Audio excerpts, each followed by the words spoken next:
how come conservative women are so much better looking than liberal women?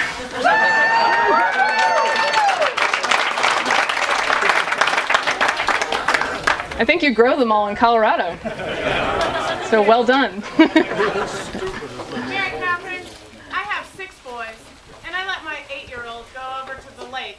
Right. You know, I mean, it's 3 blocks through the town, across the railroad tracks, and over the highway and down the road. And I don't want to go with him at 8:30 in the Right. 7:30 in the morning, but he wants to be catching fish.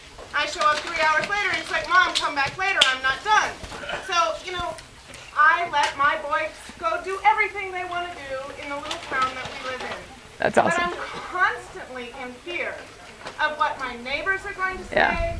or what the nanny state government is going to say about how I mother. And I mother like my grandma mothered. Go Yeah. do what you want to do, check in. Yeah. No, I agree with you. That's what I'm saying. They want to stop you, and I think that's one of the things that conservatives, like, I worry about it. Because I think, well, you know, what happens if someone reports me for, you know, for something that's completely innocuous, and they have the ability to come and at least harass you to death.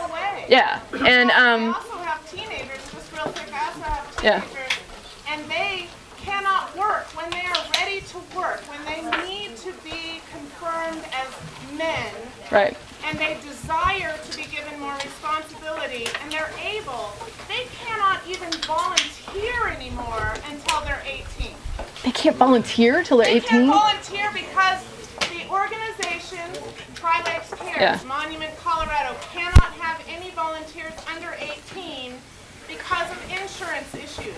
It's insane. My children want to, have to, can't. Well, I think 2 things. One, it helps to live in a decent state and in a rural area so that you know people around you. I plan to, like, ship my children out to, like, rural Virginia to go to normal schools with normal people, and hopefully not have it overtaken by Northern Virginia anytime soon.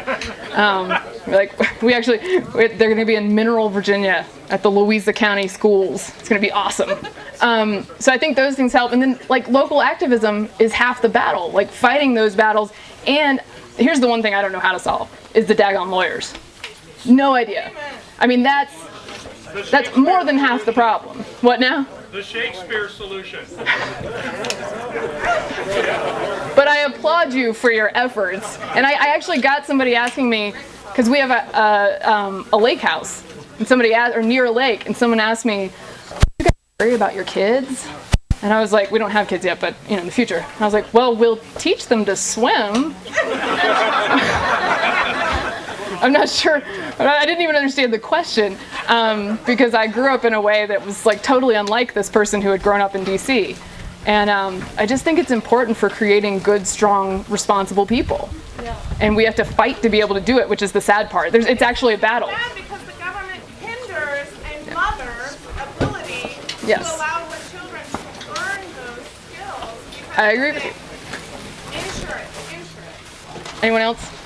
Yes, sir. Your name is part of the problem is spreading in the corporate sector. Yeah. According to the story here in Denver now, Sports Authority, you have to give them your birth date and attach you legally able to purchase any type of ammunition that is signed your name. Yeah. They were selling ammunition. Why somewhere else? Well, I found out this week that there is a federal regulation that you cannot sell a hooded sweatshirt to a child with a drawstring in the hood. That is a federal regulation, and Macy's had to pay like $300,000 in fines this week for selling hoodies for children with drawstrings because they're a choking hazard. It's insane. What I just said? Or his question? Question. Can you repeat that, please? Which part?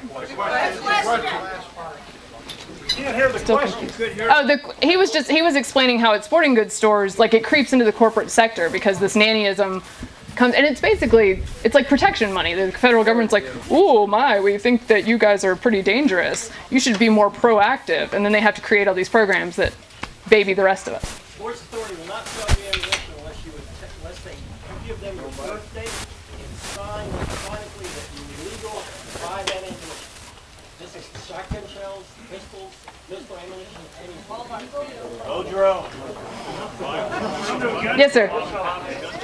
Just give us some follow-up on the Correctional Country Club, the little girl selling lemonade and You know what? I'm not sure. He asked about an incident in Maryland where young girls or two young kids' lemonade stand was shut down outside the Congressional Country Club. They were selling lemonade to raise money for pediatric cancer research. It wasn't even for evil, dirty profit. It was for children with cancer, and their parents were charged $500. And they did take the fine away. Under public pressure. I'm not sure that the lemonade stand is up and running, but you get a smattering of these stories every year, and I think there's actually some ground for us to gain there, because I know like really, really liberal people who are like, that's just insane, right? And I want to be like, dude, this is you who created this, right? They don't understand that, but they actually viscerally think that something like that is actually overreach. We actually have reached the point that they recognize overreach when you're taking 7-year-olds' lemonade stands away, and that's not much, but it's something to build on. Like, Susie's lemonade stand may be the seed for many a conservative. Maybe we should unionize lemonade stands. Did you ever think of that?